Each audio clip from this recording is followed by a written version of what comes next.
It's funny how that how your body gets that, because when I queue for a multiplayer Age of Empires 2 match, my body thinks that we might actually die, because my hands are getting sweaty, because it is like you were talking about Warhammer 3, Kyle, and I've been playing a bunch of that. Like Warhammer 3 takes a lot of micromanagement of units, a huge amount of it. I would say realistically, the actions per minute you need in Warhammer 3 versus Age of Empires 2 is about 15 to 20% as many. Like you need probably about 5 times as many actions per minute in AoE, bare minimum. The pros get about 180 actions a minute in AoE, like 3 actions a second, some of them, like very, very fast. Like I stopped playing online with AoE for a bit because I would queue up and it would match me with someone, and then I would get nervous and then they would back out, and then I'm like, I'm just gonna play against AI again, man. Like I'm stressed, and then you start playing a game and you're like, this is going well. My little economy, it's going okay right now, and then someone rushes you in a way that you're not prepared for, and you're so in your own head freaking out. It's so stressful, but you get drawn into it because I know how upset it makes me when someone raids my base and is fucking with my early economy and everything, and it makes me panic.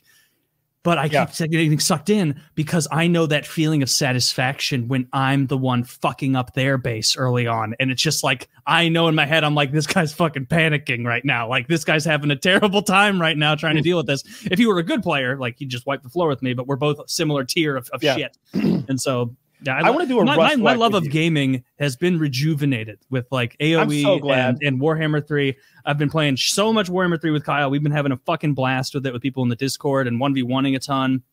I want to play a Rust wipe with you, because what you just described there, the scariness of a base being destroyed, that's what Rust is kind of about for me.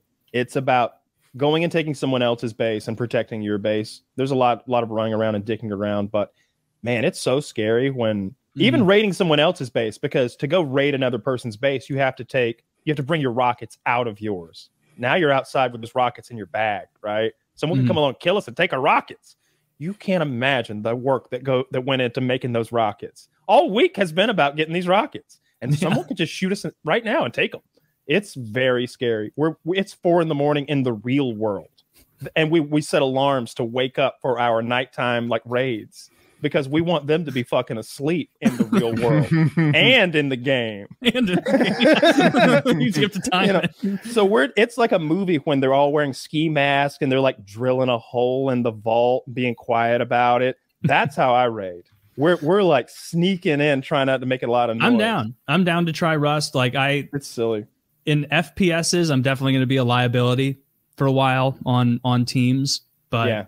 But the only way you're ever going to get better is by losing a bunch. I've been killed so many goddamn times in so many fucking games. It ironically, the absolute best game for me to start playing on PC was Age of Empires 2, because it set the anchor point.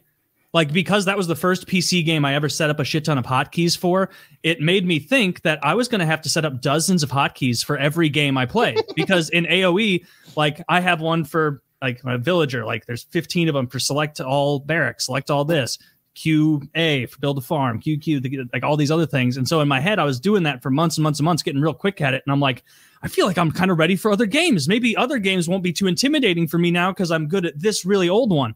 And then I try new games and I realize immediately, oh my God, I started with S tier difficult game as far as hotkeys. It is laughable how little I've had to change in Warhammer 3. There's a lot of hotkeys. Easy as shit. A lot of the pros don't use hotkeys.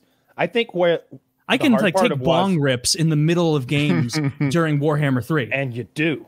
And I think the hard part of WASD. Yeah, I'm so glad you got into the game. When you bought that computer, I was like, there's no way he can afford not to play games with me now. Then I have. We've been playing a ton. It is so much fucking fun playing Warhammer 3 with Kyle on there. We.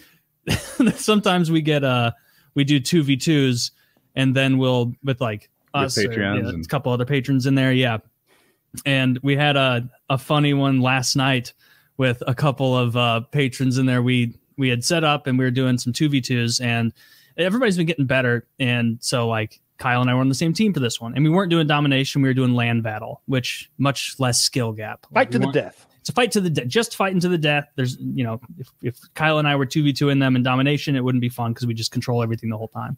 And when you ready up in this game, it starts a timer for everyone else that they have to ready up. And it's considered very poor etiquette to do a sneaky ready to try and fool people and make it so their army can't be set up. And we also had a glitch that prevented us from starting the game unless you turned off unit caps. Now, what that means, Woody, is there are certain units in the game that are so unbelievably powerful that the game limits you to one. So, like, there will be a special unit called the Black Orcs. Like, that's a high, like, class of orc infantry. And then there's on your chessboard. Yeah, that's a really good infantry unit. But then there's a special one called the Crimson Killers, and that's a special version of the already powerful Black Orcs, and they're even more expensive, and you can only bring one of them. The game limits you to one because otherwise it's absurd. Or like one at a time, one in the whole game. You can't, even if you can afford it, only one of those, and then it blacks out. They're a unique regiment of renown. Well, the regiments of renown. The Crimson Killers. If you lose them, you can't get them back. The next game you can't. Basically, what it's meant to be is like you know how there'd be a regiment of fighter pilots, and then there'd be one called like the Killers, like this really dangerous renown one. The Red Baron, a regiment of renown. And Kyle had to turn off unit caps, and there's all sorts of regiments around. There's a special one for zombies, of specially like regenerating zombies. There's special ones for everything. And one person does, in the 2v2 match, immediately does a sneaky quick ready against me and Kyle, and we do not notice. And the other one, at the last second before the game, took advantage of the no unit caps and brought nothing but regiments of renown, the overpowered ones. And then, like, the battle starts with me and Kyle on our side, and we're like, first of all, we're playing, and we're like, oh, there's 4 seconds till the game starts. My army's not set up. And so the game starts, and both of our armies are in horrible positions because we got fooled. And then we start fighting, and I'm like, God damn, the Crimson Killers. And then, wait, the Crimson Kill. It's all Crimson Killers. It's nothing but Crimson Killers out here. And so we are like desperately trying to fight for our lives for it. And like Kyle and I are actually like, it's 12:30. It's the last game before bed. And I'm like a little cranky at it where I'm like, we're both like, you know what you did here, guys. Like, you know what you did. You sniped us with the army ready, and you took 1 billion of the best units because we turned off a setting that we had to turn off for the game not to glitch. It's poor sportsmanship. That's what I call sportsmanship. They apologized, and so everything water under the bridge now. But they beat you. In all honesty, it's only water under the bridge because we still won. What? Yeah, we still won. But yeah, I didn't see that coming. We're warlords of a pretty absolutely. Yeah, we're warlords now. We're pretty impressive. We know the buttons.